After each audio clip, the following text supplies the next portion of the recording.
have a lot of passion for what you're doing. This rings true because it's so hard that if you don't, any rational person would give up. It's really hard, and you have to do it over a sustained period of time. So if you don't love it, and if you're not having fun doing it, you're gonna give up.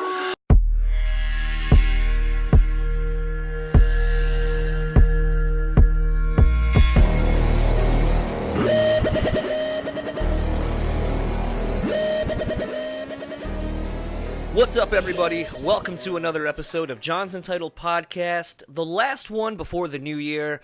And in light of all of the things that come around this time of year, making resolutions, not keeping them, so on and so forth, this is going to be an episode full of a lot of announcements, a lot of resolutions that we are going to make in this upcoming year with the podcast. But before we get to all of that, let me introduce you to not one, but two co-hosts. First, with me as always is Daniel Terry. Feliz Navidad, that was yesterday, and a pretty happy new year. How are you doing, Mr. Daniel Terry? Oh, I'm good, man. I'm like the ghost of broken resolutions. And you make a whole bunch of promises that John's probably going to keep, and I'm going to try to keep as well. And the other partner in this, yes, that was a fragmented sentence I just started, but that aside, we are joined by Metal Nexus's own BJ Fist Rowe. And how are you doing this evening? I'm good. Spending my evening with two fine gentlemen. How could it be any better? With a third? That's true. That's some barstool action you got going on if that were to happen. So the fun thing about this, the last episode of the guest of this podcast is actually Kalie and Micket from the band Rivals. We will kind of get to that discussion in a little bit. The reason we actually have BJ joining us this evening is because one of the first announcements we are making is John's Untitled Podcast is going to be no more. We are rebranding. I have felt kind of awkward about having my face and name literally attached to the show ever since having Dan join. It's something Dan and I have talked about for quite a while, and we just really hadn't been able to land on a name that kind of fit the format of everything. And speaking to the format, if you've kind of been paying attention, we have introduced talking about alcohol and spirits, craft cocktails, craft beer, a little bit about craft, I'll say small batch coffee making with our show sponsor, The Bean Bastard. And basically, that has been a long play. We started doing that knowing that this was going to be happening, and so I'd like to introduce you to the new official podcast of Metal Nexus, BREWtally Speaking. BREWtally speaking, where, as you can kind of guess by the name, we are going to be talking about brews of various kinds, while it's also a fun double entendre pun of being brutally honest, brutally speaking about things that we are interested in, music, topics of anything else that gather our interests. And we kind of have landed on it. There will be a new logo that is being made currently. Should be maybe done in the next few days. But Fist had kind of reached out to us a little while ago when the podcast that was on his network decided to move. And I got to say, I was kind of nervous. For those of you who probably know, we are kind of an incestuous podcast family between Roach Coach, Discography Discussion, Talk To Me podcast. There's a handful of other podcasts as well.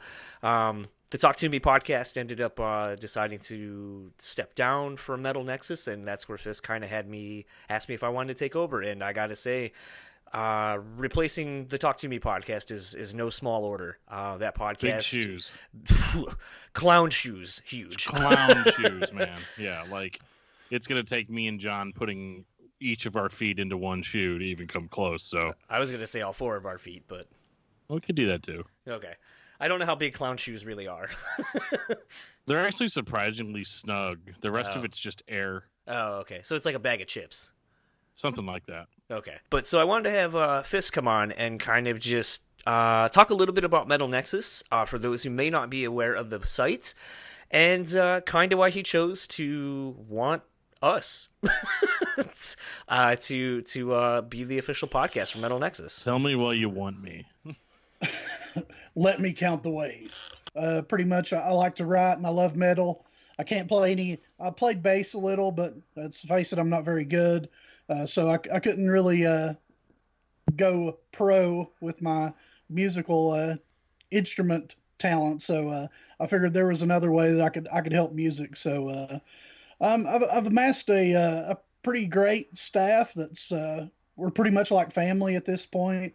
I think all together, counting all of our contributors, we have like 20 people all across the U.S. from Philly to California. And then we have 3 people in England, 1 person in India, 1 person in Holland. And I think we cover like 9 states right now as well.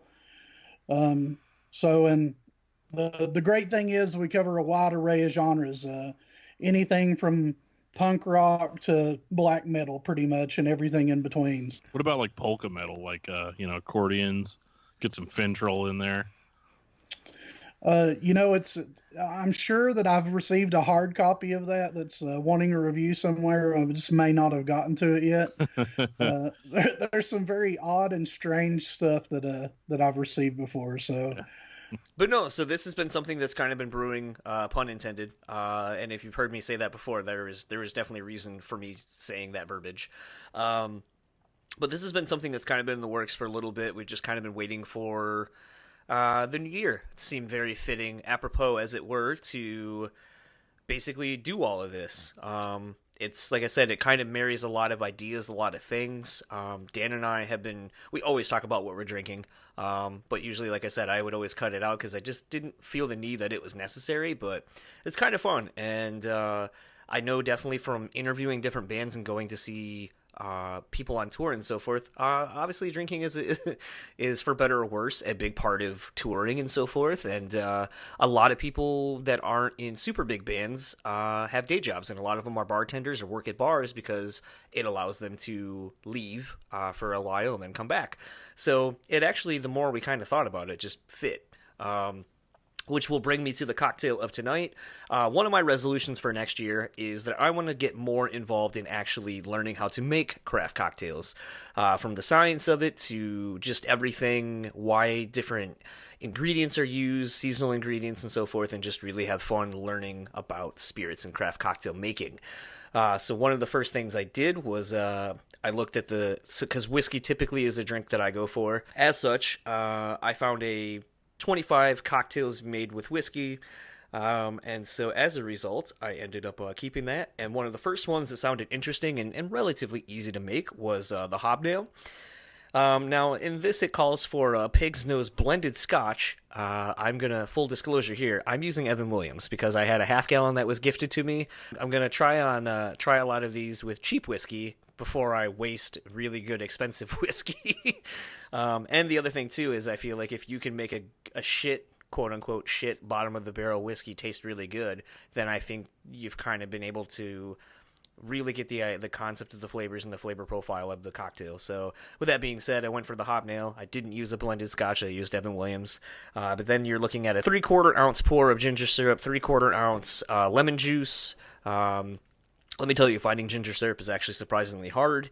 Then a teaspoon of Amaro, and then 2 dashes of bitters. Basically shake that over some ice, and then you're just kind of left with a very nice yellowy orange cocktail garnished with a nice orange peel. Flame it if you would like. If not, that's fine too. But first attempt at this, gotta say it's a good drink. I definitely have a lot to learn in the ways of making it look the way it does in the photo. Dan, what are you drinking? Well, as a counterpoint to that, I prefer my drinks prepackaged because I'm what a lot of people in the old country describe as a lazy person. And so, right now I'm just drinking Woodford Reserve Kentucky Straight Bourbon Whiskey. Just straight. I'm just drinking it straight in a cup. A glass cup. Listen, I can see through it. As a Kentucky native, and bourbon courses through my veins, you can never go wrong with bourbon.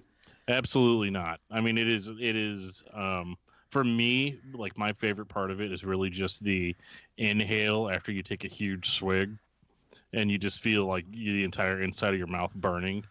Like that's just literally the only reason I drink bourbon. It's just for that aftertaste, that after effect. But white trash. I'm from south of St. Louis, Missouri, and so like typically all we drink down here is like Jim Beam out of plastic bottles. It's still Kentucky.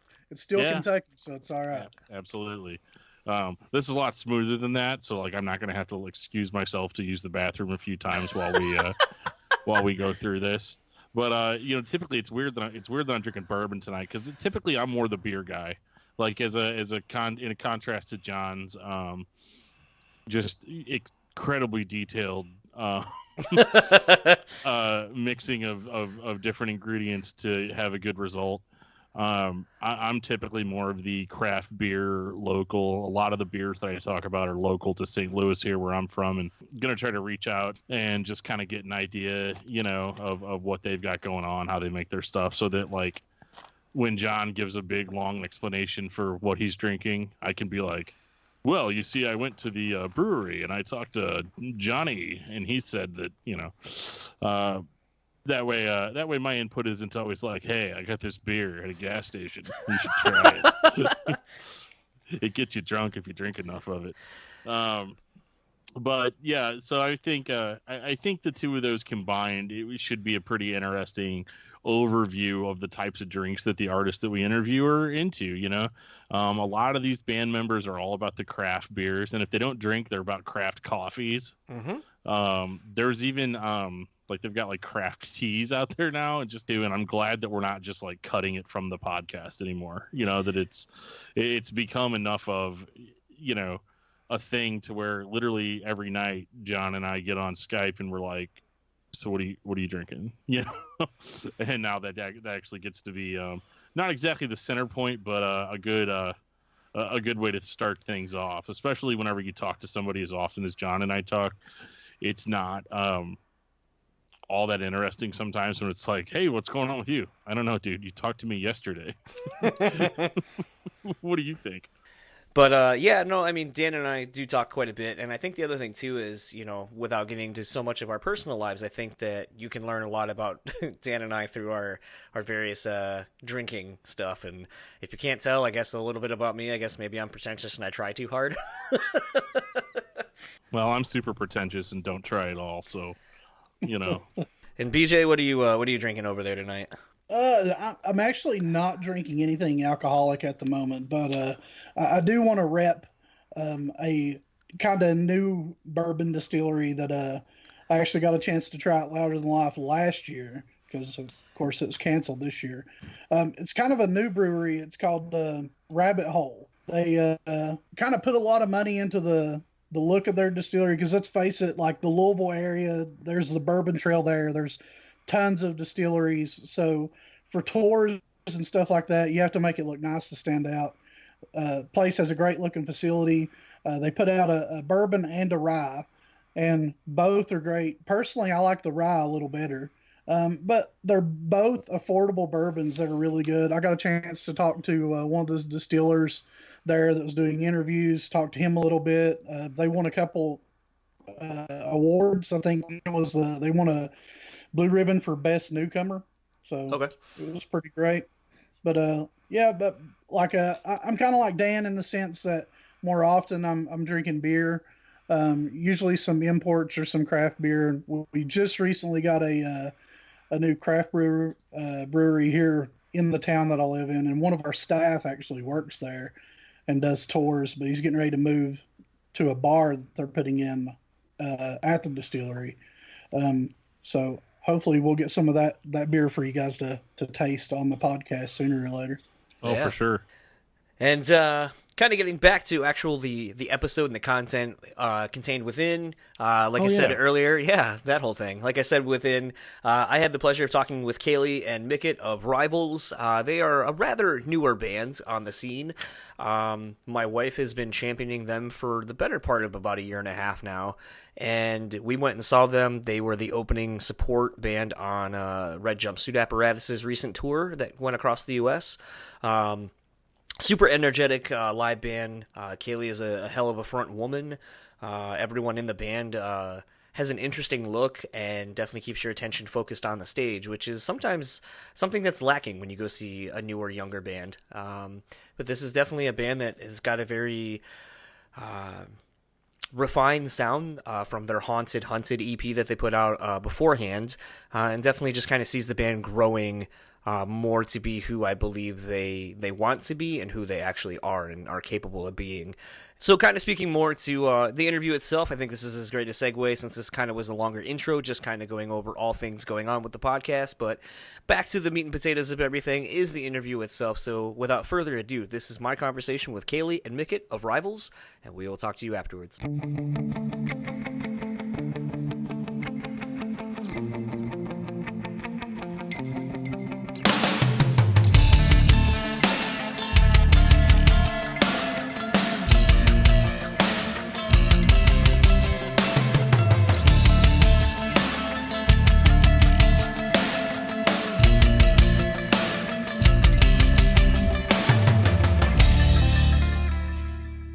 I have the pleasure this early evening of talking to both Kalie Wolfe and Micket Woodle.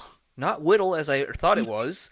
How are you two doing this early... Actually, it's early afternoon, I guess, for you. Or early afternoon for you guys. Yeah, it's like 2. So, and it's like super nice outside today. So I haven't been outside yet.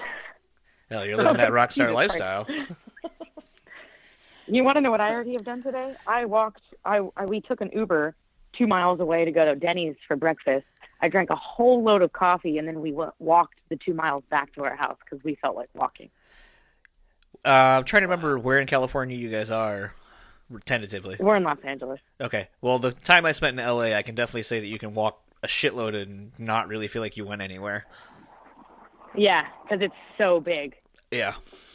That none of you fuckers out there like to do anything before like 11 a.m., which that fucked with me. Not only did the time difference fuck with me, but like I would try to go do something and it's like, sorry, we're not open until like noon. And you're like, what the fuck is that? Yeah. That's because nobody here works real jobs.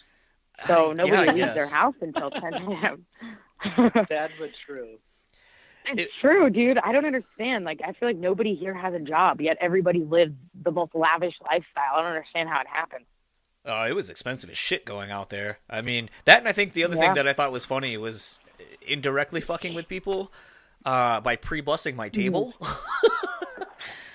People were like, People were like, what the fuck? They were like, what's wrong? And I'm like, nothing's wrong. I'm just trying to be nice. Helping. Yeah. Yeah. See, that's not in our vocabulary either. We don't know what nice is. That's why I tour, because us being the nice people we are, we don't fit in here, you know? So we got to go other places. Well, then I'm just kidding. I don't know what I'm saying. Are you either of you from California, or did you both move out there? I'm born and raised here. One of the few. One of the few. few. All of us are. Josh is from Orange County, which is like right here. Seb's from Whittier. I'm from Glendale, and then Micket's been in the Valley all over for like years. So yeah, I'm kind of all over. That's wild. Typically, the joke is always like no one is actually from California. That's just a transplant city or state. It's really true. Right? It's funny because I've always said like people who are from here tend to be nicer than the people who moved here. There's not that sense of entitlement, I'm sure. Well, yeah, because I'm from here. It's my home, you know. Like it's nothing special to me in a sense, you know. It's like this is just where I am. This is all I've ever known. So it's not like where some people are. They're like, you know, they came from a small town and they moved here and they think they're hot shit, and it's like, no. Dang, we attract jerks. That sucks. Yeah. Well, that's actually a good, I guess, starting point for this is you know, a lot of people go out there to make it, whether it be as an actor, actress, band person, whatever creative endeavor it is that you want to get into. Does the fact that you're bringing so many people come out to that area to make it, is it harder to kind of actually break through in we'll say music for this instance? Is it harder to break through because of the oversaturation, or is it easier because the cream will rise to the top faster because you're not kind of, I guess, don't have that attitude, maybe? Honestly, it's kind of funny because it's like we actually do better in more other markets than we do in LA. Like, we kill it in Bakersfield and Fresno. We kill it in Colorado and Colorado Springs and Denver. It's just like we do really well in Texas, but like for some reason we do good. I wouldn't say we do bad here by any means, obviously. But like, I think like we do better in other markets than we do here. And it's just because in a sense, like LA is like a really hard market to like break in a sense. Cause it's just like, there's so much going on at all points of every day, no matter what, because the city is like 100 miles in either direction if you're standing in the middle. So it's like, it's just like, it's like you have the pleasure of having a lot more people, but also the disadvantage of having always something happening, if that makes sense. No, Plus totally. Everybody here is trying to do something in art. So it's like, it's just a harder market to like break in. It's like trying to be a country artist in Nashville. Yeah, the market here is so oversaturated, and it's like we were kind of saying before, it's like everyone who was, something awesome where they lived comes here, and unfortunately it's so oversaturated that you may be the most awesome thing or you may not be the most awesome thing. So trying to fight through, like everything just makes it almost impossible. I will say, I want to add to that, most people are not the most awesome thing. I mean, like, it's so fun. Being from here, living here, like always, this is like my home. I watch people come and go constantly. They're here for a year, realize that it's a lot more than they were expecting, and then leave. And like, I know hundreds of people, and I mean like probably even in the thousands throughout living here my whole life, but like from people just who live in other places of the country who I met because they used to live here at one point. Yeah, that's very true. I say give them 6 months to a year, and if you can last longer than that, then you're here. But normally, I've always made that joke, Micket. I've always said that. I think we've had this conversation before. I think about how like if you can get past a year, you're probably going to stay here for a while. But most people don't get past here, like stay here for a year. So yeah, everybody wants like their goal, their dream, but when you get here, you realize how much work you actually have to do to get there. Yeah. Most people don't like working. Yeah, people don't want to work, especially. Yeah. Would you say that that's also a fair assessment in bands being out there? Like, if you can kind of slag it out for a year and kind of make a name for yourself, that you'll probably be able to start. Because I mean, like, what's kind of weird is like, I only have really to compare like our local scene here, and like we have really good venues. Like, you played here in Grand Rapids at one of our bigger venues, and they've added since two venues down in the basement, so now it's a very much multi-venue. Yeah. But like in the heart of Grand Rapids, like now we have like a nice little small theater that just opened up in the last little bit. We have the Intersection, which has a 1,800 cap, or maybe it's 1,500 cap room, a 400 cap room, an 800 cap room, and then like a 120 cap room, and then another venue across a couple of blocks away that holds 420. And so we have different cap sizes that, plus theaters themselves. So I mean, it's like we have a lot to offer, a lot of touring bands, but we don't really have much in the way of like a lot of local spots for bands to kind of come up through the scenes. Whereas I feel like, in my time in LA, especially on the Sunset Strip, it's like, you have the Viper Room, which still, like, I think we went and saw a smaller national touring band and paid $15 to go in each to see a bullshit band play a tiny dive bar. But I mean, there's part of the allure there's part of the allure of going. We went to the Roxy to go see 18 Visions play. I know you have the whiskey. You have, obviously a lot of. I feel like there's a lot of avenues for local bands or touring bands to play smaller rooms because of that vibe of being a hotbed for live music. You would think that, but see, all those venues on the Sunset Strip, like they force you to sell anywhere from 50 to 75 tickets, even to a bullshit local show. That's why people stop going there. People don't go to those shows anymore because they just are killing the local scene in general. So most of these venues make all these local bands sell so many tickets, like copious amounts of tickets, that it's just like now all these bands are playing these like random, like you think we would have a lot of venues, but we don't. Yeah, they're getting rid of not as many as. Unfortunate. Yeah, the smaller ones die off really fast. Usually like a year or 2 years, and then they're gone. Seems to be the benchmark of time. But you're paying $15 a ticket because the amount of money that those places pay are paid to even just stay open is asinine. Just because their location, if you really think about it. Yeah, there's a bar here that basically is very similar to the Viper Room. And I remember when I went and so many people were like, "Oh my God, is it really cool?" I was like, "No, it's like paying almost $20 each to go to the fucking Mulligan's." And I was like, Mulligan's is basically our local dive bar that happens to have like an 80 cap. I think you can actually fit like 120 people into the venue side of it, and it's just like they're like, "Why would you do that?" I was like, "I didn't know." I was like, I thought I could just go in and drink. I didn't know I'd have to pay a cover to get in. And I wasn't really too stoked when I did. Yeah. Yeah. And I mean, and that's what's like, it's like, unfortunately, because of that, like no one even really plays in Hollywood, really. Okay. And if you do, you're like a Hollywood band that like, I guess most people don't. Micket, people won't even understand that reference. Unless you're familiar. There's a super divide between like everyone else and then Hollywood bands, Yeah. Would you say? Is it fair to say that go ahead.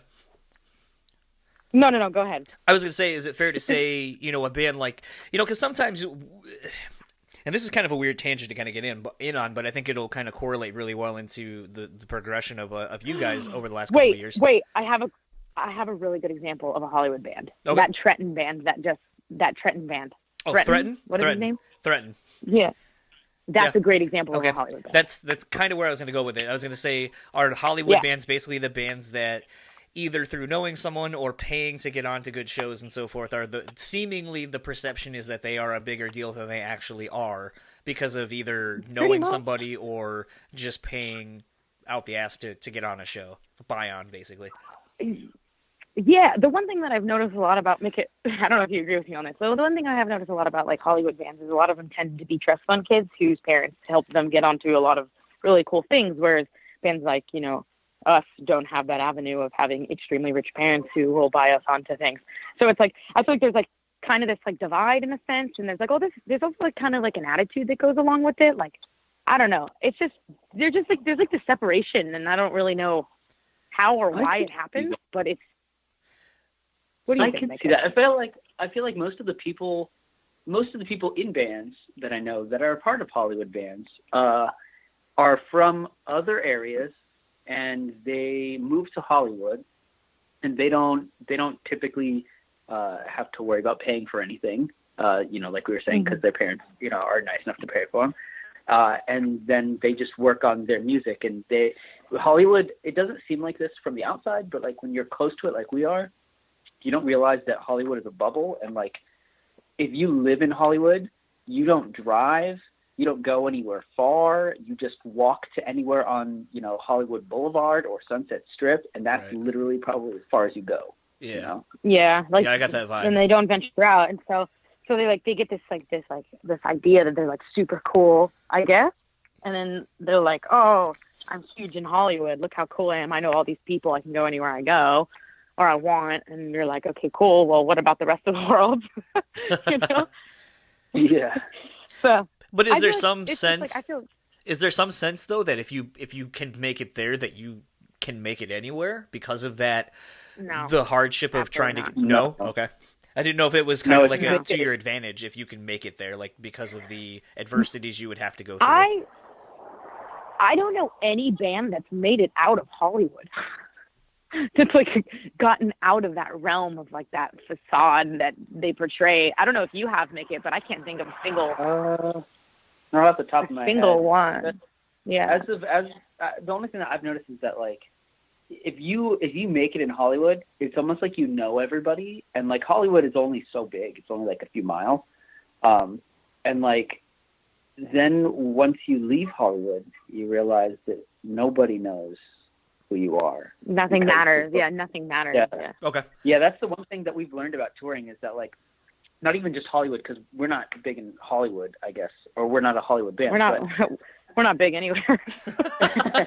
But like as soon as we really seriously started touring, we realized that like the world, or not even the world, but just the U.S. as of right now, because it's as far as it's gone, but like it's such a big place, and that the amount of people that you'll meet, like they don't know who you are, and they never heard of you, and they live 1,000 miles or so away from you, and the only way they were going to know is the internet or meeting in real life. And like it's just what your local scene is has nothing to do with the rest of the world or the U.S. or where you live.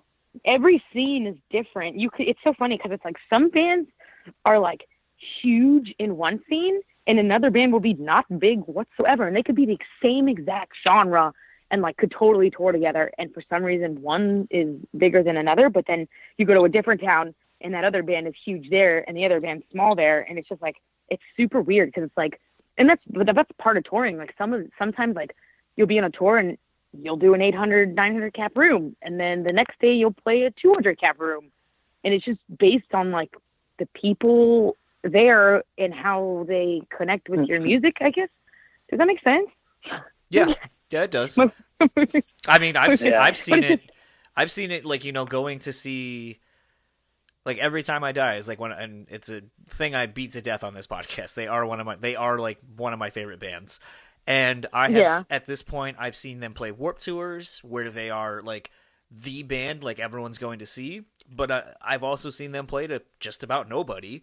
I've seen them play in the same room you guys were in on a headlining run. But then I've seen them play if you go to Detroit or Lansing or some of the other areas here in Michigan or in the Midwest as a whole. I've seen them play way bigger rooms, and it's like there's no rhyme or reason because it's like it shouldn't make a difference if you go an hour in one direction. It shouldn't be like, oh well, here's like 400 more people coming, but unfortunately, but it totally is. And it's kind of weird, but it's like, for me, I think that's kind of what's fun about going to, like, I'm excited to go to the Christmas show this year, like something I've always wanted to do, because to me, going to see Every Time I Die in their hometown, their home state, at one of their annual Christmas shows, it's like, dude, this is going to be fucking insane. Like, it'll be to a level I've never seen. Like, I just saw them on that Fall Out Boy tour. Cool. We were one of 4 dates that they were doing on that Fall Out Boy run. And I paid a stupid amount of money to go just to literally see Every Time I Die and leave.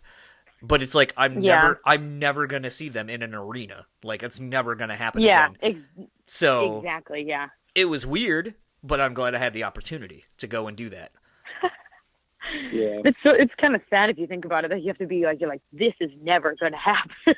I mean, for all intents and purposes, it could, but the likelihood is slim and none, because none of the contemporaries they have, unless like Bring Me the Horizon's going to take them out, I can't really think of another band in their genre that's going to get that big to where they, even a package tour, I don't think it's going to be big enough to. Yeah.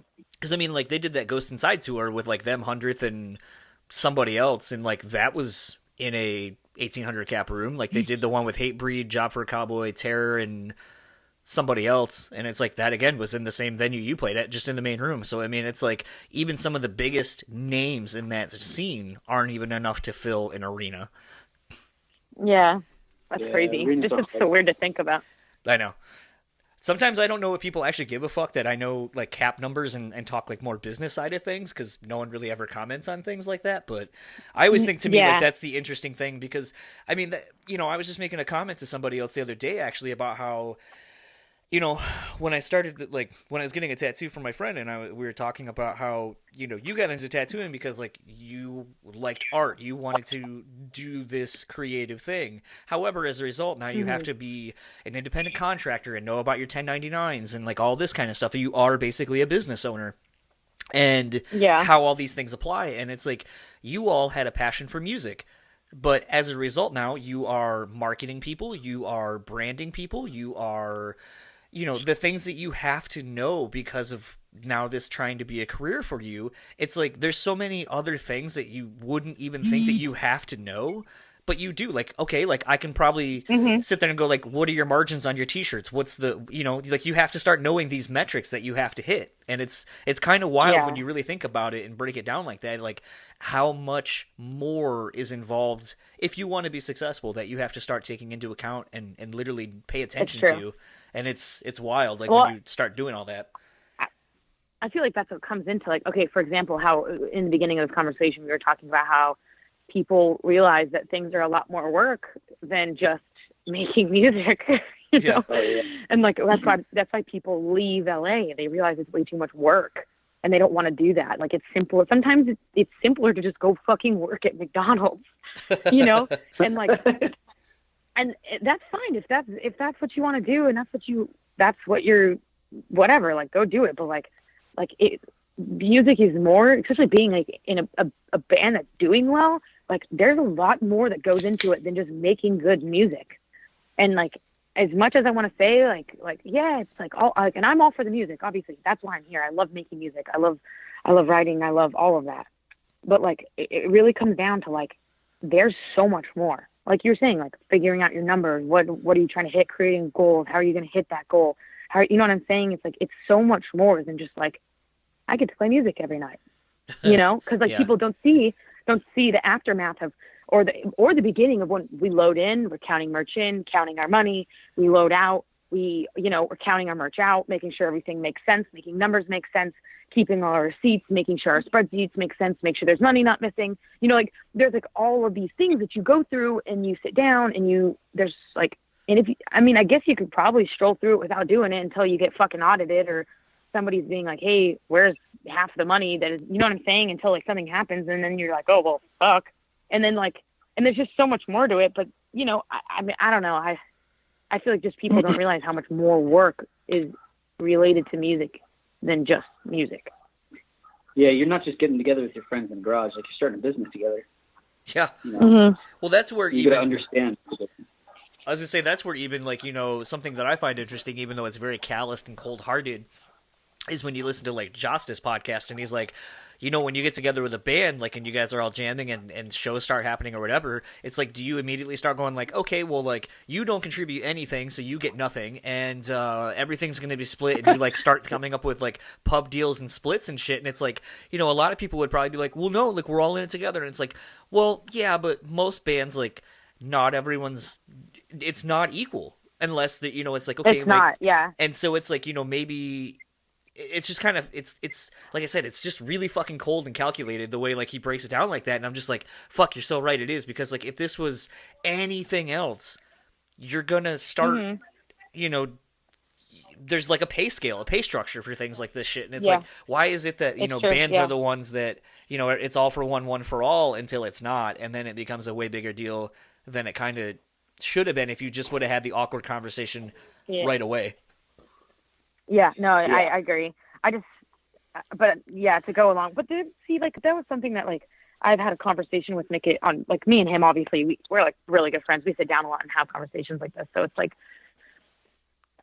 there's people who are good at the business side, and that's what they do. And then there's people who play the music, and they tour with you, and, and they talk to fans, and like that shit is just as important as the music. For sure. Is like crazy as that is. Like, it's like, it's hard because we try to make sure everything is equal for the most part. But like, it took me a second to like step back and be like, touring is just as important. Plus, on top of that, like, they may not do as much as somebody else, but getting along with that person is half the battle of touring. Yes. Like, it really it's so much. Too. I think it really depends too, because like you were saying, is that like everyone kind of has their own thing, like strength. Yeah, like I'm okay at doing business. I'm not great with people, you know? And that's okay. No, it's not. You know, so that's why we have, you know, like other people to take care of that, because like, hey, like if it was just me on stage by myself, like no one would come, and that's reasonable, you know. But that's what I'm saying. I feel like everybody in your band has to pick up some kind of slack in a sense.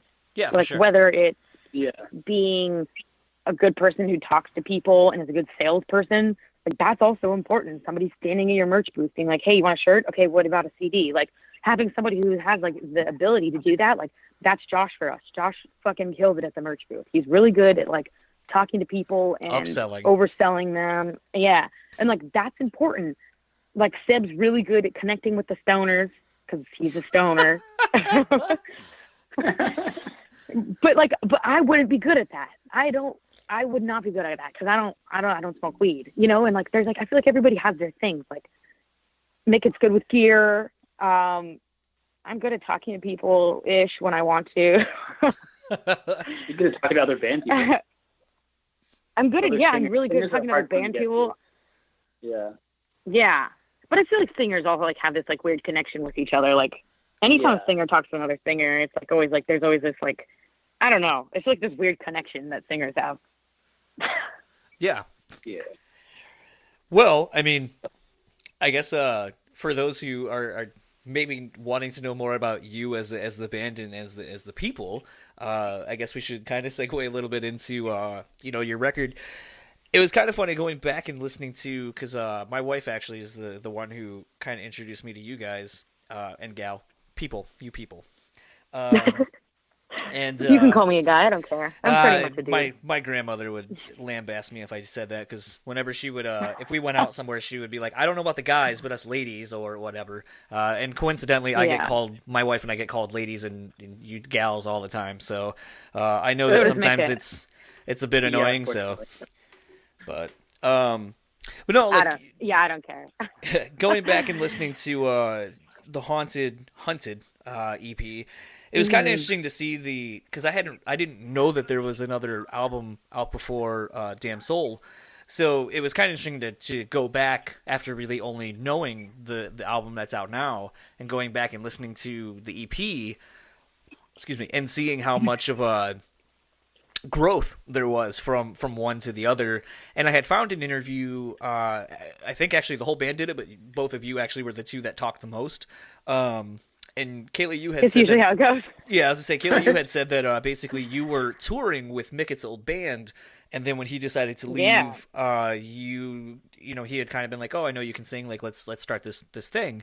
So, how? Because you didn't mention a time. So, how long between when that happened to the EP coming out? How much of a period are we talking from kind of inception to now we have this product out?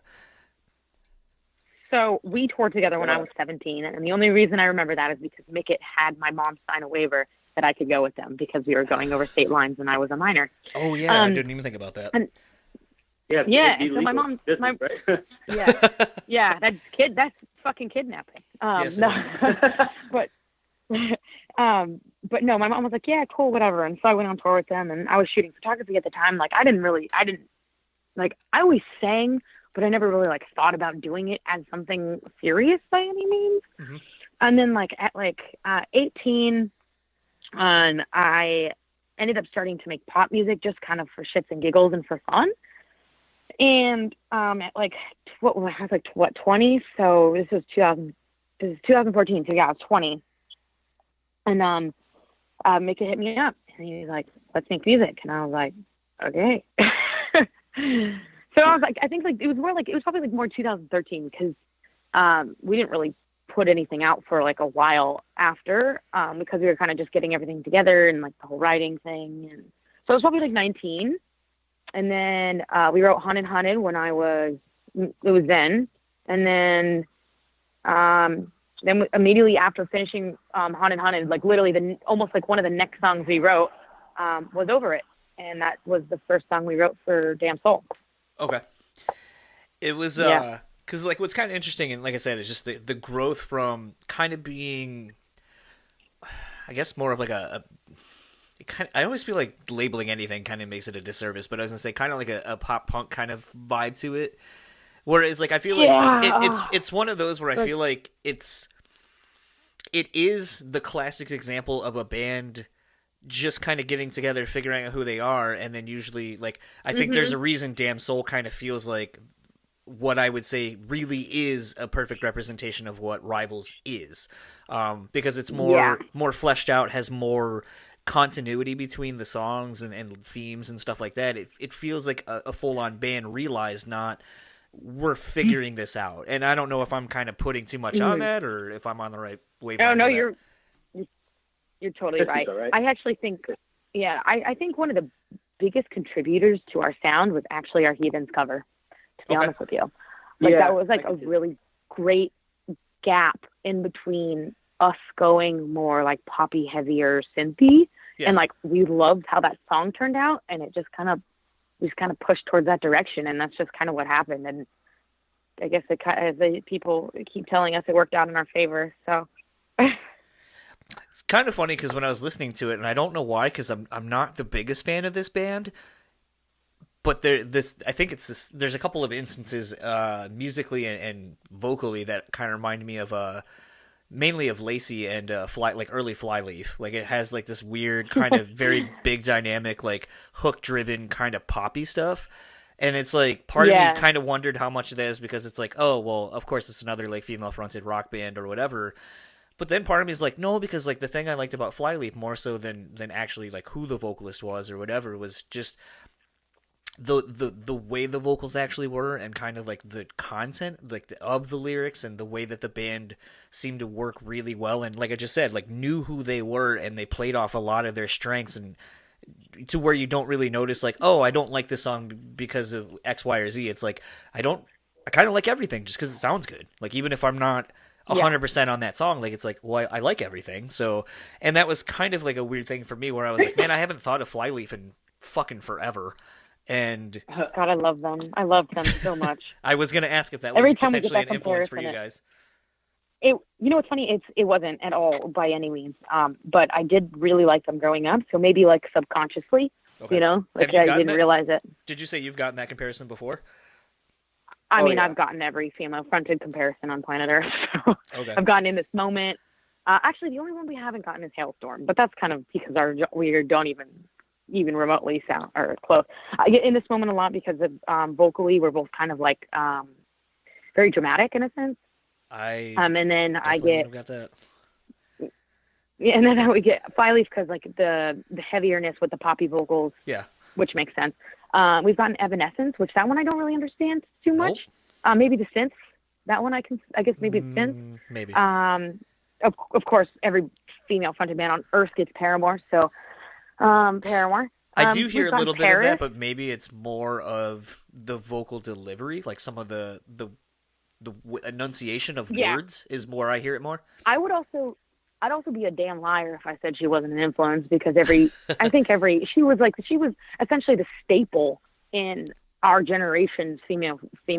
I would say, regardless of gender, she should be a lot of people's staples. If you're a singer, she's just. I mean, she's super strong. She's controlled. There's just, a lot that goes into it. But I think a big part of that one is it's the power and the delivery in a sense. Like we both have like very strong voices, which that's I guess is my voice. I can't really tell. So, but yeah, I mean, we've gotten pretty much every band you can virtually imagine. There's been ones where I'm like, I don't even know who that is, but thank you. I've gotten Halsey. I've gotten Halsey. I've gotten a lot of pop artists before as well. So I think it just depends on what you're like, the person as a human being likes or has liked, and what you take from it. But obviously we've gotten the flip side. Like we've gotten some weird comparisons before that I'm just like, okay. Sure.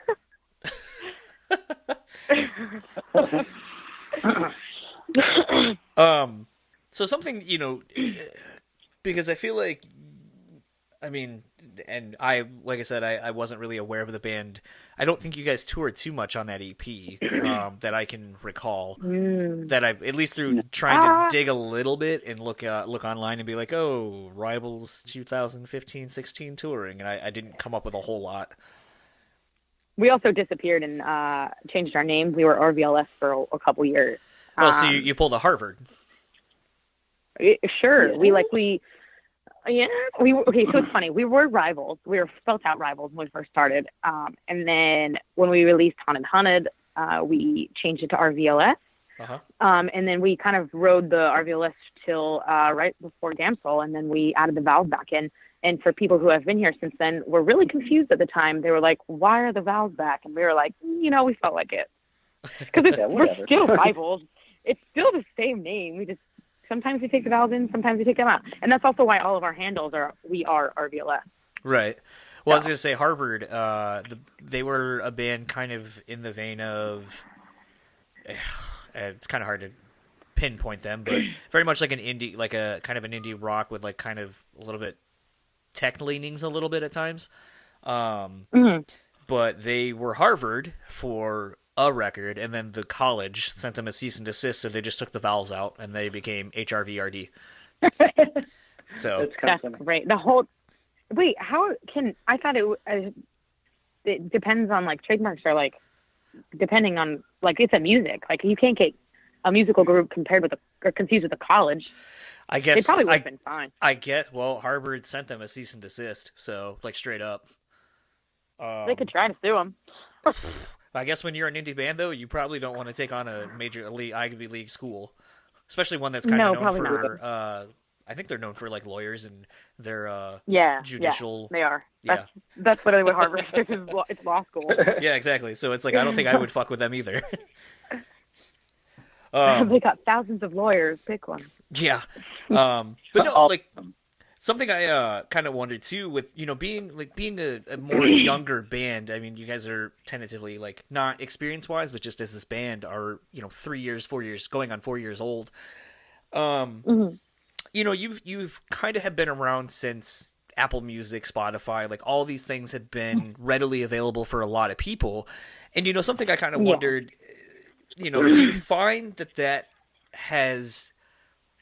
Because, like, I remember when the big MySpace boom happened, and you were getting a lot of bands, like the MySpace bands, like In This Moment actually was a good example of a MySpace band who just basically Carolina.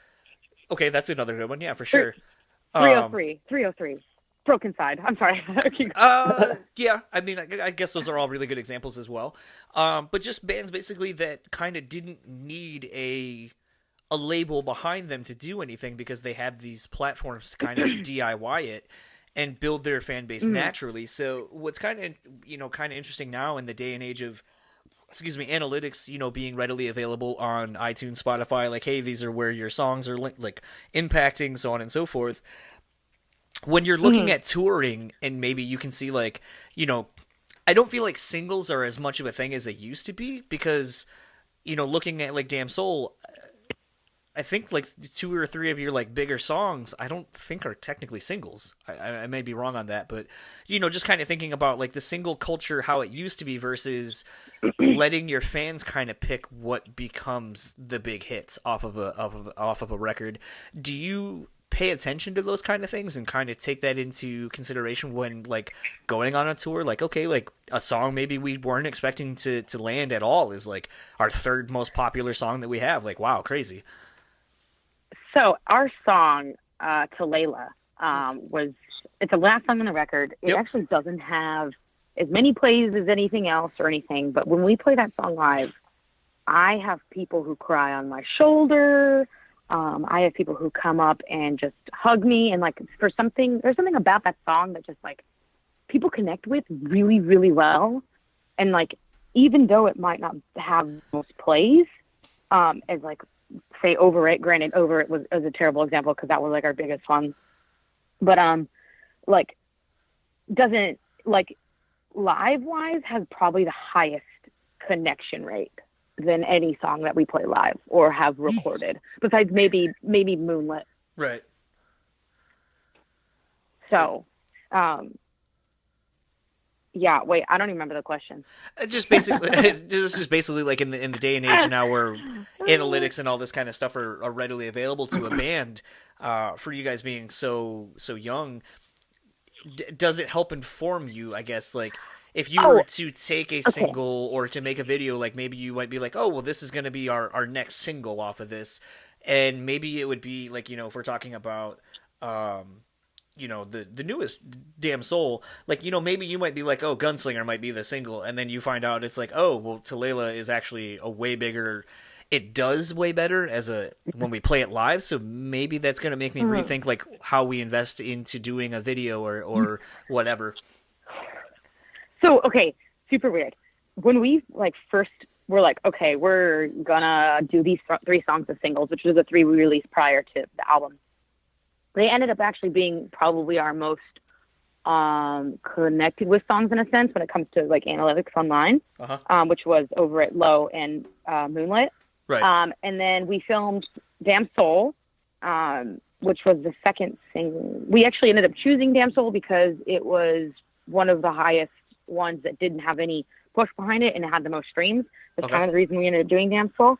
And then we did Wild Things, which was our most recent one. We did like a live video for it just because we had the footage, and I don't know, I thought it would be kind of nice to share kind of what our last year was like with everybody. So then we did Wild Things.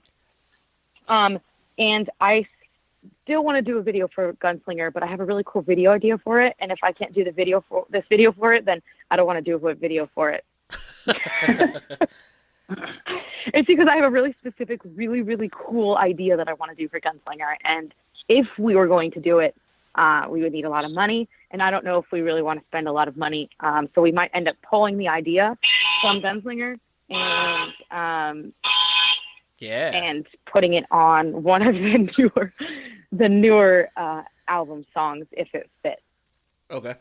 So there's a fun fact. But I mean, we've done 5 videos for this song, like technically singles for the songs. If you want to go by videos. Right. And 2 of them were decided technically, or I guess technically one was decided because of the plays. Right. To sum it all up. You know, you kind of just talked about something else I kind of wanted to hit on. You talked about, you know, basically with Wild Things being more or less a tour diary of sorts, encapsulating like the tours you did. You know, something I've been noticing a trend, I would say in the last year, where there's a lot of updates that bands are doing where it's like, okay, we play, like this week we played 3 shows here, or even in some instances, like I know Glassjaw, when I just went and saw them, they post a video, like a little 1.5-minute video of whatever show they just played the night before, and then it'll be like, yo, insert whatever town. Yeah. We did that also. Yeah. So, you know, it's kind of interesting because, you know, there's this weird fine line of like oversaturating your fans with too much content, but then there's the other side where it's like, well, by doing this, you kind of make the fans that were at a show feel important because they got their little moment of having something made for that, you know, other fans are seeing. But then the flip side of that is maybe it'll entice other people who were maybe on the fence or didn't know you were coming, because I'm sure you've gotten the, hey, when are you coming to insert town here? And you're like, bro, we just played there like 2 days ago. Yeah, we get that all the time. Yeah. So the big thing on this one is that, like, I agree with the oversaturation thing. I know that it's kind of hard because you give people too much, then, you know, why should they care? They could just see you on the next video diary or video blog or whatever you want to call it. But it's like, if this was, say, 1970, there were no video blogs. There was no internet. So you could, like, get a vinyl and sit there and stare at this vinyl and listen to it in your room and obsess over a band for God knows how long until you saw a flyer when they came back. And now with, you know, the internet and, you know, smartphones and everything that it is, people's attention span is just so gone. It's like, you know, you get like 10 seconds for everything because they can just find something else online. And a lot of times, you know, doing video log stuff like that, or even, you know, like the little show promotion things for the night before and the night after, it helps the people who are there look back at the time that they were there and be like, oh, that was awesome. And also share with people who didn't know and be like, oh, okay, well, they're going to be here this next day or here that may be close to me. But even more than that, like, people nowadays really want to be able to relate. They really want to see who you are as a human being. And sometimes that 30-second clip that's on Instagram about how our show was yesterday, or just us talking about something stupid we did in the van, it really tells people who you are as a band and who you are as a member and who you are as a human being. And sometimes you can even see something like that nowadays and be like, you know what? I wasn't sure about the band and the music. Like, it's just okay, or it's awesome, or I hate it. But the person themselves kind of seems like they're cool, and right. You know what, I'll give it a try. You know, and sometimes it's, especially depending on what's going on in the video or like what tags are and stuff like that. It's almost like instead of trying to throw one rock into a cup, you just took a whole handful of rocks and just threw it at a cup, and we're like, well, one of them might land in there. You know what I mean? I was gonna say, speaking to the importance of that, like to kind of grow your brand and try to engage your fans as much as you can, or try to grow in new ones. You know, I think a thing that I kind of noticed too in having you guys stay here and seeing it was just, you know, Matt, your photographer, videographer, whatever you want to call him, camera guy. Yeah. You know, what is the importance of having someone like that actually with you that seemingly is, or not even seemingly, it is basically another part of the band? Like, it's basically the member of the band that doesn't actually get on stage and play with you, but it has that other, like we were saying earlier, the another intangible that, you know, adds to the overall product that is Rivals. I am going to say, okay. Do you want to do this, or do you? No, you okay. Okay. You go first, because I've got to have the answer on this. Okay, I think I do too. I think it is. I mean, I will say that me and Micket's views might be opposing. I don't know, because I don't know. But anyway, I will say that people are constantly asking me, and I mean constantly, and sometimes I don't always get back to people because it gets kind of overwhelming and stuff, but I try my best. But people constantly ask me, like, how do you guys promote? Like, I don't understand. Like, you guys are constantly doing things. You constantly, like, everything you put out is amazing. It's great. It's great quality. I constantly see your name. I see you guys everywhere. And a huge portion of that is having quality content to push out to people. And people are more likely to share something that's quality than some crappy photo taken with somebody's iPhone at a show. You know, like, having quality content is so important, in my opinion. And, like, I don't know if it's just me, but, like, I can feel it when a band doesn't have, like, you can know that they don't have, like, a photographer or somebody in their team that's, like, helping them with their the way that they portray themselves on the internet, because you can see it. It's just straight up obvious. And that's why, like, I feel like there's, like, a separation between, like a lot of these, like, signed bands who have people run their pages for them, and, like, their labels have, like, full-blown graphic design teams, and they kind of, like, help them. But, like, then there's bands like us who, like, yes, we have a label, but our label is very small. So, like, we do most of that ourselves. And, like, you know, we reach out to people like Matt Bender, who are able to extend that importance of the way that we portray ourselves on the internet, and like, how we push ourselves and why. Does that make sense? I mean, yeah. So. No, I actually very much agree with that. That wasn't what I was going to say, but I do agree with everything that you said. Okay, we agree. Let's see if I agree with you. Okay, so I was going to say that your crew is so important. They're like the unsung heroes, and I know that Kalie feels me on this one because she's been, you know, a crew member before. She's been somebody who's not been on stage but on tour. And those people twice, those people that you don't hear about, that aren't on video logs, that, you know, like, aren't on stage the entire time singing and asking you to wave your hands, they're the little pieces of the big picture that make everything what it is. Like, Matt Bender is an important human being because, like Kalie was saying, is we may look good on stage, but if no one else can see that, then it doesn't matter. You have, like bus drivers, you have guitar techs, you have all these people who do these little jobs that you'll never hear about, and they won't get credit for it. At least not, it's so true. That like those people should be getting like mad tips every day because they make sure you don't slip on bottles on stage, or when shit blows up, they hand you a new guitar that you have no idea where it came from. It's stuff like that. No.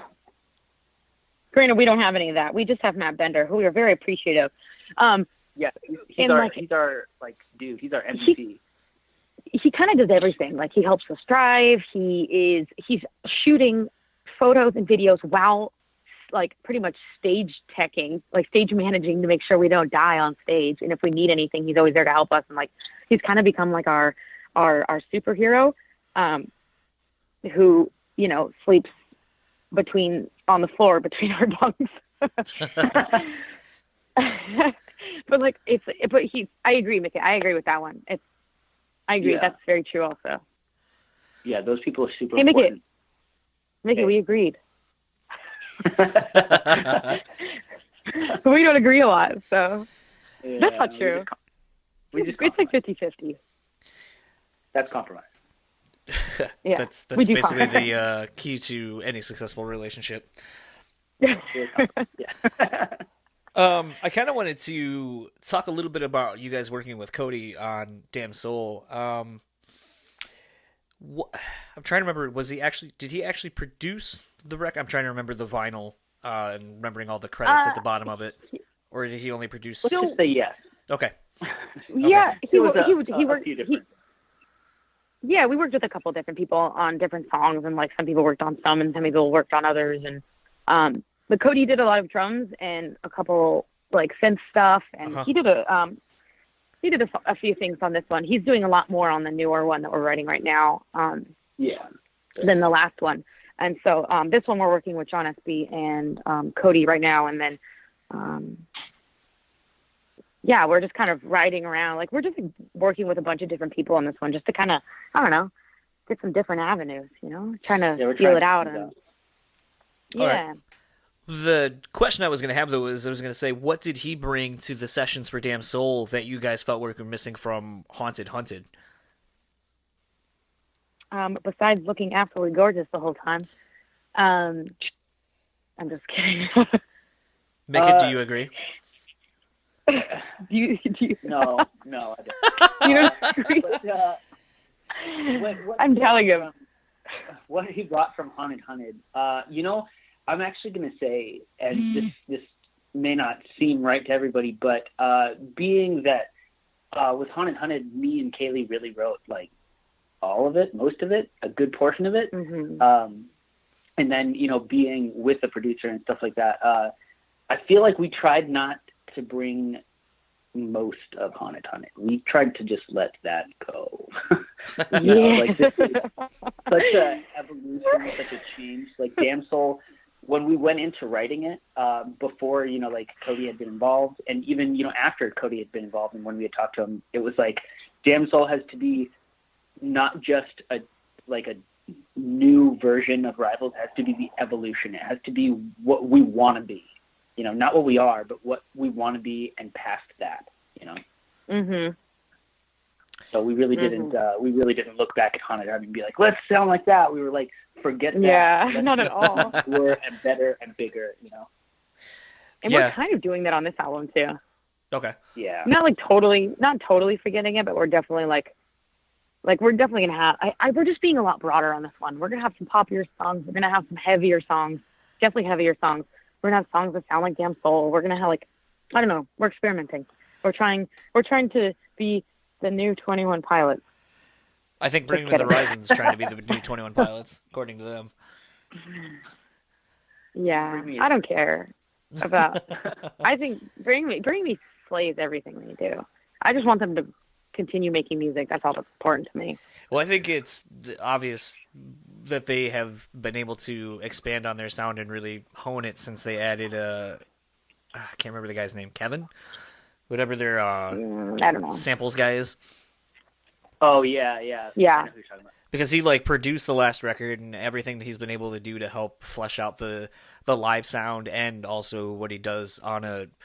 Because I mean, like, it's funny, like when a lot of people give that band a lot of shit, and I think what's kind of interesting, and I'll actually ask a question based on this band and the correlation I'm about to make, but with Bring Me, like they ended up bringing that dude in, and he was able to incorporate a lot of the extra things that they were doing more in a live setting, kind of like I can't remember Mr. Hahn from Linkin Park. You got a lot of, even if you go to like Chimera and you can go to Sean and the other dude I can't remember that he replaced, but basically like having a live sample instrumentation type person, an ancillary player we'll call it, with a lot of the stuff that like Bring Me's doing. Like I think like if you didn't have that guy and you're just basically playing to tracks, it's kind of like, well, having that extra person allows you to kind of add more stuff and not rely on a computer. Is that with some of the backing tracks and stuff like that you guys have, or the tracks that you guys use in your songs and the synths and so forth, is that eventually something you would like to see, is just being able to bring someone else with you to help kind of flesh out these songs in a live setting without having to rely maybe on effects and backing tracks and so forth? I love our tracks. I'm going to be straight up. Like, I know everyone's always like, oh, make everything live. But, like, the reason we're so crazy on stage every night is because our set is the same every single night. And when you do the same thing every single day, you're going to get really good at doing it. So it's like, I feel like that's, like, part of, like, why we are, like, when people see us, they're like, God, you guys are so tight. And it's, like, because we do the same thing every day. And everything is on the same 30-minute track. And you're playing every day. With in-ears, like, right? Yeah. Okay. Yeah. So it's like, I forgot what I was going to say. No, you basically were saying that, you guys play the same set every night and that you guys are really tight because of that. Yeah. Micket, do you have anything to add? Yeah, I would love to at some point, like myself, start doing, some of the live sampling stuff. Which I thought it was kind of funny that you said it's different than having it on a computer because, technically a sample pad just works, like a computer. Right, so, right. Yes. But I would love to start doing some of the sampling stuff just because I'm there for a good portion of it when it's being written. And, I tend to be the guy who knows the songs in and out, even instruments that are not mine. But something that I've always qualmed with a lot of people on is that it's not that you can't play more instruments. Hell, I could play like 5 instruments on stage, which would be awesome. But when you're in the heat of the moment, sometimes shit hits the fan, or sometimes you're not paying attention, or sometimes you get caught in the moment with people in the crowd and you forget about things. And as of right now, I only have to worry about playing one war drum on the front of the stage and my guitar. That's really the only things that I have to worry about. And the more that I add to that, the more I have to run around. And it's not a bad thing. I think it looks great live. And like I said, at one point I do want to do it, especially when I have, say, like a better, or not a better crew. But a crew. Yeah, a crew in general. Crew, more than just Matt. He can't do everything, But when we have, more money or more crew or stuff like that, then we can worry about that. But as of right now, it's like, hey, all of the setup is just us, and it's like, I have to do, whole backline, and adding more things just makes things more complicated as of right now. And something that me and Micket, and just really quick, I just want to pop this in here. And I don't think we could put anything more in our trailer. It is so full. That's so true, That's so true. It's like literally to the top full of stuff. Well, you need because we keep trailer, adding lights and production. I know. We're gonna have to get a bigger trailer. Okay, Micket, continue. Sorry. A band for their own trailer. But might as well get a bus. Actually, you joke. The fucking Crowbot dudes got a school bus that they've since converted. I've seen that. I've seen those. I have. Our good friends in Scarsdale and Time had one of those before it took a giant explosion one day. Yeah, unfortunately. But something that me and Sebastian always joke about is that there's a lot of choreography in our set, and we're pretty much like backup dancers. So it's hard to backup dance, and you got to do other things too. And we'll definitely get into it, But as of right now, we gotta backup dance. It is what it is. Yeah, until we have a full-blown light production and like movement isn't nearly as serious as, because like through time, like granted, I don't think we'll ever stop moving. I don't think that's like in any of our blood. No. But I like until we can slow down a little bit and the lights are picking up the slack of us doing more on stage, like instrumentation or whatever, then until then, like I think the tracks are a good idea because it keeps everything simpler. Tight. Yeah. Yeah. Pick your battles, Yeah. Mm-hmm. It's just always funny when some people, a lot of bands, there's the various leanings where it's like I think my thing is like I don't mind backing tracks at all. I just hate when like if I don't see someone literally like the drummer, if like the drummer's not doing them or there's not like a drum pad and all this, but it's like you just clearly have people who aren't doing anything and then they're just playing to the track through the mixing board through the PA, and you're like, okay, well not only is no one actually controlling this, but they're really not even playing. Like that's when I start getting upset and being like, well, now you are broken side. Now you are just a fucking joke. Actually, we have two guitars. We have two guitars, but one guitar player. But I mean, with looping stations and stuff like that, and even I remember going. We don't even do it's on the track. We have one of our guitars I'm a really good guitar player. I think that's like one of my favorites. Was I can't remember what tour, but at one point Hatebreed lost Sean Martin, or maybe it was just Sean Martin, and the other guitar player had left, and so they still ran the second guitar player's rig, and Sean would just run an AB pedal. And so, like, when the breakdowns would come, he'd, like, light up the other, or basically run the other guitars and shit. And basically, so it sounded like two guitars doing a breakdown part. And I always thought that was pretty rad. It's like, well, we don't have two people, but you know what? We're still going to set up like we do, and he's just going to learn how to run two rigs at once. Interesting. So there's always fun things like that. Micket, get on it. You need a double neck guitar. You need a double neck guitar. You're going to be the new, who the hell did I just see that has one? It's a band I don't like. Oh yeah, Coheed and Cambria. I've never really listened to it. Okay, but onto what you were saying is being a crew person for what time that I was and being on more than a few tours, I'm going to tell you right now, what you think is going on is not what's going on most of the time. That's unfortunately how it is. Like I've seen singers that are not singing. I've seen guitar players that are not playing at all. Oh yeah, we ran into one of those this year. I'm really starting to realize more and more that as long as actually this kind of comes down to what me and Kalie have really been saying since the beginning of this, is that there's a difference between being a musician and being an entertainer. And I'm not saying that you should fake it. I don't fake it, and nobody in our band fakes it, just because we have to keep an element of realism to us, how raw it needs to be. But damn it, you can't. Mickey, you didn't laugh. I do it well. You can get away with a lot of things. Nobody's going to notice. Yeah, I've watched. There's a lot of stuff like that I notice because a lot of times it's like, oh, where's the best place to hear the band from the soundboard? And then you just kind of like look back. Sometimes you're like, holy shit, that's an awful lot of tracks that are being ran. Oh, vocal one track. Oh, okay. Main vocal track. Oh, okay.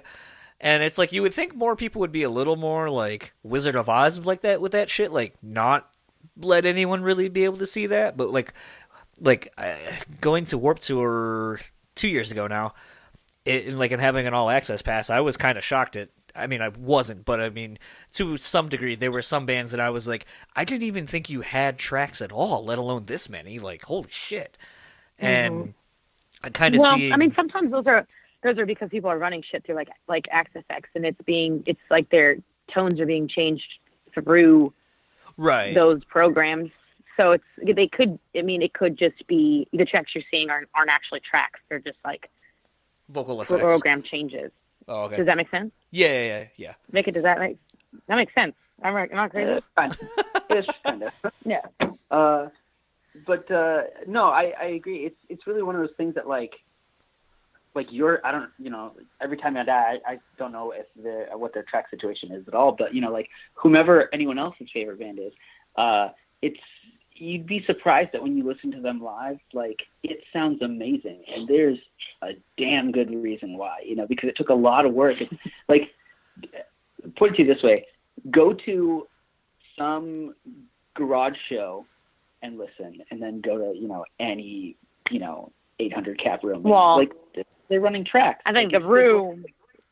Well, yeah, and the room has a. I mean, but granted, if you took that garage band and threw them in that 800 cap room, they probably wouldn't sound nearly as good as the band that has been playing in 800 cap rooms for a while. Yeah, because I find that comes from experience. But I find so you're saying Nirvana ran tracks? I get it. No, in the 90s. Even back then, I wouldn't doubt that there was something else backing them. Like I wasn't around to see them play at all, but like I wouldn't doubt that there was something else being played to make it sound as good as it is. Because as a guitar player, especially as one guitar player, being both rhythm and lead and like switching back and forth with our backing tracks, which is like what I have to do the entire show, you can't sound, for one, as full and as stereo right. as you would if you were two guitar players. And even just if I was just rhythm the entire show, you can't sound as stereo, because even in recording and mixing, like we don't record 3 tracks of the same exact, well, that sounds confusing. We don't record on 3 tracks the same exact time, the same exact guitar, because it would just sound like something louder. Right. You need, that fluctuation, that difference of the way that it's being played, the way that it's being hit. And you just can't do that live without something else giving you just a hair more. I've actually been side stage when a band that I won't name, but their guitar tech, probably not a good idea. Their guitar tech played acoustic guitar on the side stage where no one could see because it needed to fill out a part. And it's because it just is what it is. Like it probably wasn't all tracks and, heavy digitalization, for Nirvana, but there might have been somebody side stage. I don't know. It's very possible. They sounded great live, and there's probably a damn good reason why. That's why I always like Foo Fighters. Like, people are like, why do they need 3 guitar players? And I'm like, actually, there's 4. The guy in the back that also plays the like organs and shit, he's also playing guitar. So there's technically 4 guitar parts being played at once. That's what it is. That you sit in the front and you're like, why do they need this? So they're like, wow, why does it sound so fantastic? And then, like when you actually know what's going on, you're like, oh, okay, that makes a lot of sense. Yeah. I mean, I'm not disappointed. I'm just like, fuck, this takes a lot of work. Yeah, I would rather have, that's kind of why, Foo Fighters are a band I still haven't yet to see, but I'm a huge ass fan and watch a ton of documentaries and shit on them, but it's like, when they brought Pat in and they had I don't know the other guy's name, but he's in a lot of their like band photos now, the ancillary guy. But it's like, and that's kind of exactly what I'm saying is it's like, to me, bring that dude out, have him play guitar, have him play some backing drum, like percussion, have him play keys, have him do backing vocals. Like, I would rather that dude be on stage doing all that shit, even if he's behind everybody else. Like, let him be there, because at least then I'm going to be like, okay, there's an awful lot of shit I'm hearing that just is, there's nobody accounting for it. Like, so, and like I said, I understand why people have backing tracks, and sometimes it's financially cheaper to not pay someone to do all that. So I get that as well, but it still is one of those things where if you're a band of that level, Foo Fighters level, it's like, well, then by all means, please have the other guy come out and play, because I want to hear all the things that are on the record between your main rhythm, your secondary rhythms, your leads, your melody leads, and all this kind of stuff. It's like some people, like I said, some people are just like, there's no need for 4 guitar players, and I'd be like, well, you're wrong. And see, this comes back to what we were talking about earlier, our unsung heroes. Yes. Your crew is so important. Yes. Because sometimes it's a 4th guitar player. Speaking of unsung heroes, that's not really a good segue, but I don't care. You guys are you're doing Shiprocked, which I believe will be your first quote-unquote international touring. Yeah, technically. Yeah. If you count it as international, we are playing in water. Well, you're not. I think you're technically not in the States once you are wherever the hell you're ending up. That's true. We're technically not an international band. We're an international water touring band. Yeah, you're how you get there. Well, maybe one day you'll be an international air travel playing band as well, and that'll. Yo, if we got a jet, everything's done. Life is complete. I don't even need to breathe. I just need a jet. Just kidding. Are you? What? I would like to breathe. What are you most looking forward to for that? Honestly, sitting by a beach. Oh. It sounds good too, but it's like we get paid to go on vacation, and I am so hyped on that. Yeah, I was hoping to go this year, and then I didn't realize how much of a pain in the ass it is to be able to go. Yeah.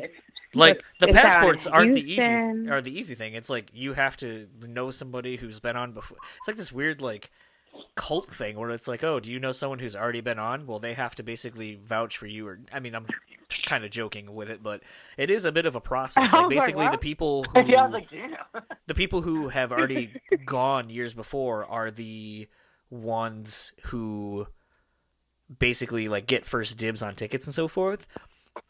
So basically, it's like if you've been the year before, then you get like heads up on. Yeah. And so it's like one of those things where you're like, okay. Yeah, and so you're just like, oh, okay. So and then yeah, it's a bit of a thing. So I think next year a friend of ours has been going since like 2012. She's like, well, if you guys want to go next year, like I can get you guys like on for next year. And we're like, all right, let's I guess plan for that. So 2020, Yeah. I guess will be hopefully the year I get to go. Although I don't know how I feel about being on a boat, but Yeah, we I'm don't know gonna either. wear- None of us have done it. I'm gonna wear a life preserver the entire time. Yeah, I'm he not doesn't very swim. good. I So you know, before I Not wrap before I wrap it up, I saw a really funny / terrible joke. So it was like a astrological signs thing, and it was like if you were on that Titanic, look at the month to see if you survived, and everything was a survivor other than Leo, and I was like, that's funny. Oh, that's funny. that's pretty great. Like it took me like a split second when I saw it. I was like, why does a Leo not survive? Oh, okay, I got it. Oh, Leonardo DiCaprio! Oh my God! Wow. It took him so long to get to Did you see the Christmas moth meme? Is it the same as the regular moth meme? It's so funny. It's like a house with a bunch of Christmas lights, and it says it's the most wonderful time of the year. And the moth is wearing a Santa hat, and it says, "You're damn right." Fair enough. I love. Oh, okay. Really quick. Seb got yelled at by a hobo for a moth meme on Tour Memories. For a moth meme? Yeah. Well, how would a hobo even know what the meme is? First and more foremost. complicated than that. It's really complicated. Okay, I'll tell it really fast. I'll do it in 2 minutes, less than 2 minutes. Okay. Pretty much, Josh and Micket went off on a tangent and like went to go get some coffee somewhere, and then they came back. Yeah, what did I say? You said my name.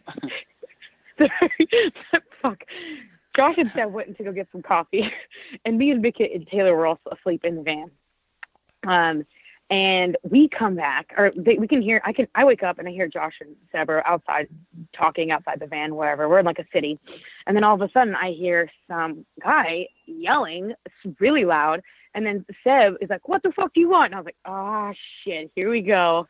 And so I get out, I start putting my shoes on, and I get out of the van, and I guess Seb, and we really had to call the police. Like he like pulled a knife out and shit. It was actually pretty crazy. Seb was taking a picture of a thing that said lamps for sale or something. And the hobo was like kind of like 90 degrees. You know, he's probably more than that. He's probably 100 degree, 200 degree. Oh, that's too far. 120 degrees in the opposite direction. Like he wasn't even facing him at all.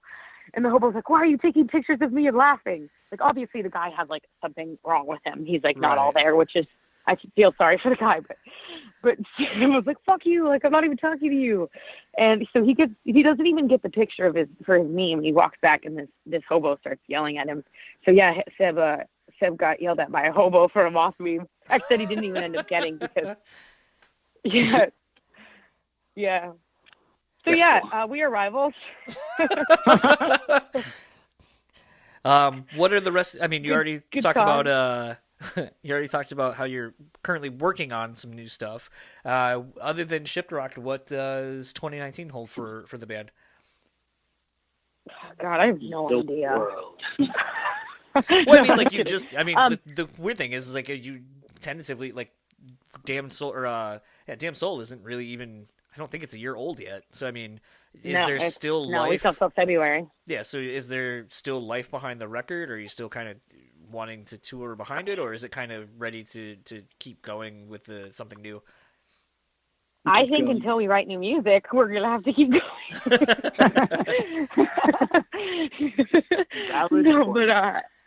No, but we're not rushing this album by any means. So we're always very like black and white with like our like what we do. So like we'll always tell people when we're writing and when we're not, or what we're doing, because we're not very good at holding in secrets. So that's the biggest problem. I love to tell people what we're doing. And I also just like the black and whiteness of it. It's like, hey, like I know a record, we're still touring on it, and I hope you guys still like it, but we're starting on new stuff because that's who we are as people. And it could take us 2 years. If it takes us 2 years, hopefully people are still here. So yeah. And then wrapping up, where can everyone find you and or the band? You can find me in Los Angeles. WeHo, if I can. This is what our friends make it. And then you can find us on the media. All of our tags are we are RVLS. We are Rivals without the vowels. Our website.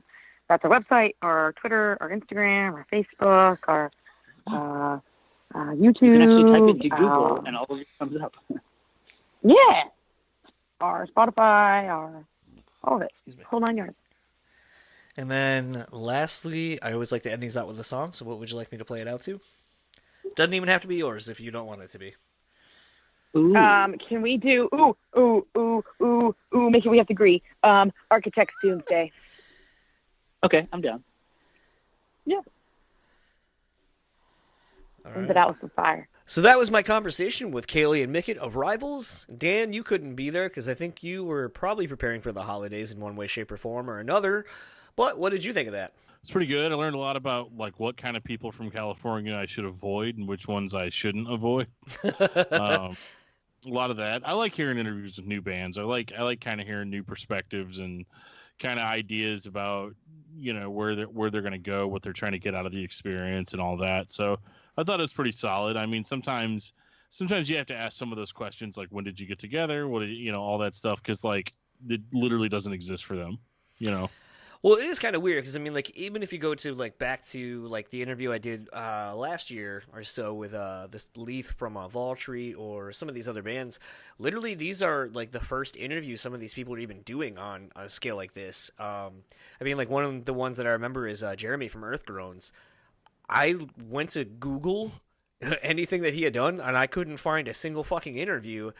And when I had him on, I was like, yeah, sorry if these questions suck, but like there's some things like I can't find literally anything on you. And he was like, yeah, I think this is like the first interview I've ever done, really. And so it was just like, wow, okay, like so I am literally breaking you into this whole thing. And I'm not saying, you know, with Kalie or Micket that, you know, I'm breaking them in as far as doing interviews. I definitely have come across quite a few interviews online with them. But, you know, perhaps the thing is in doing these, you don't know who has seen these, who is a fan of this band, who isn't, and then you also have to do the due diligence for the people who are coming on to hear, you know, someone from one of their favorite bands come on. And so you kind of got to find something that's fun and interesting to talk about. And, you know, I think the fact that, you know, Kalie, it's interesting that both of them are at a point, you know, like Kalie does graphic design and her, you know, dating Cody from the Browning and having him help with their writing and recording and so forth. I mean, that was kind of an interesting story, and I know people have probably heard that to death, but it's just kind of like, you know, it's interesting now, and I kind of, like, there's been some things I saw, and I think I mentioned it in the episode itself, where it's like, you know, she was talking about, you know, it really sucks that, like, you know, when you're the love of your life or whatever, I'm trying to not to necessarily put words into her mouth, but that basically stating that, Cody was over in Europe touring with the Browning, and I guess he was having a real shit time, and she was feeling upset and bummed because like she couldn't be there to console him. But like it's one of the few instances I can really think of where it's like she of all people can really understand what that's like, because she is maybe not in a band at that level where like the Browning is, but can understand like what it's like to try to like to have to do all these things because you're trying to make your dreams come true, and you're trying to break through to that next level that kind of gets you more consistent touring opportunities, more consistent money, and so forth. And I think that's an interesting dynamic to their story is that aspect of things. Like she's dating Cody, he works on their music with her and so forth, and I think that's kind of interesting. And will it always be that way? I don't know, but I hadn't really seen a whole lot be mentioned about that, so that was something I kind of wanted to hit on a little bit. Yeah, no, you definitely hit on it. I mean, that was a lot of information I didn't know, especially whenever you're like breaking in a new artist. Then I feel like I have to go listen to their music and kind of and I definitely liked what I heard. It's kind of a good contrast to the kind of shit that I usually listen to, and I can't wait to see what they got going on in the future. Just see what kind of longevity that they're going to have for us.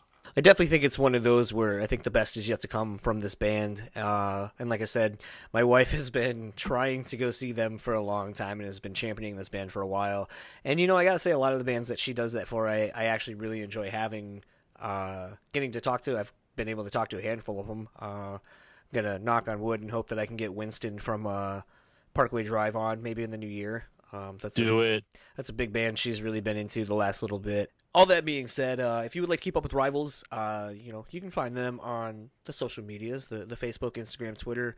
Basically, we are Rivals, RVLS, no vowels, as you heard the story as to why. And if you would like to follow Kalie and Micket, it's simple enough. Kalie Wolfe, KALIEWOLFE, and at MicketX, MICKETTX, on Twitter, Instagram. And Dan, where can people find you? Well, you can find me on this podcast, or actually, I moved recently, so now I live at metalnexus.net. Oh, okay. That's where I currently reside.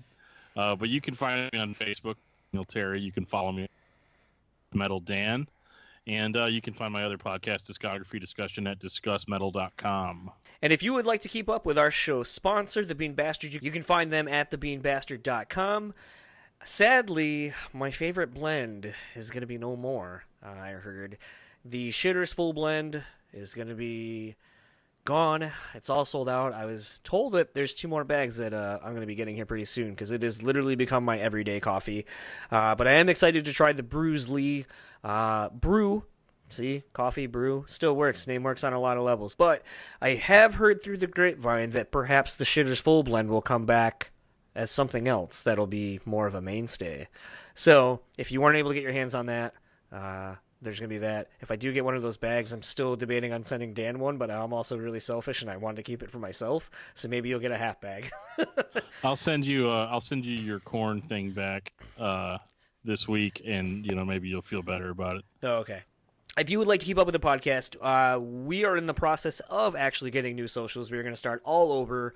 But for right now, until those are all officially done, because we're waiting on a graphic and some other things, it's basically going to be at BREWtally Speaking on Facebook. I think it's going to be facebook.com BrewSpeakingPod, just to make it easy and unanimous.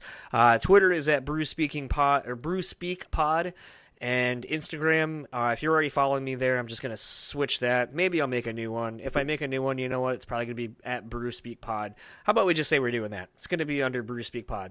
And probably going to have to make a new website here in the next little bit, since the other one will be worthless and I can't change a domain name. So look for brewspeakpod.com or net or whatever to be a thing. Merch will be available soon as well. And as you heard Dan say, you can go to metalnexus.net, find this podcast, find interviews with other band people, find show reviews, photos. There's lots of contests that happen throughout the year, especially contests to win concert tickets and festival tickets. So head over there, throw them a like, throw them a follow, whatever it is, on whatever corresponding social media. Go to Metal Nexus, let them know that we sent you here at the BREWtally Speaking podcast, formerly John's Untitled Podcast. And we are going to end this episode as we always do with a song. And as you heard Kalie and Micket say, well, really Kalie, because she just was like, Micket, I know what we're going to pay. This is Doomsday by Architects, which they put out a motherfucker of a record this year. If you haven't jammed that or Doomsday, do yourself a favor and go listen to that record. Maybe when we do our year-end top albums of the year, that might end up on one of our lists. Hint, hint. So for the BREWtally Speaking podcast, I am John. I'm Dan. And we will talk to you guys next time.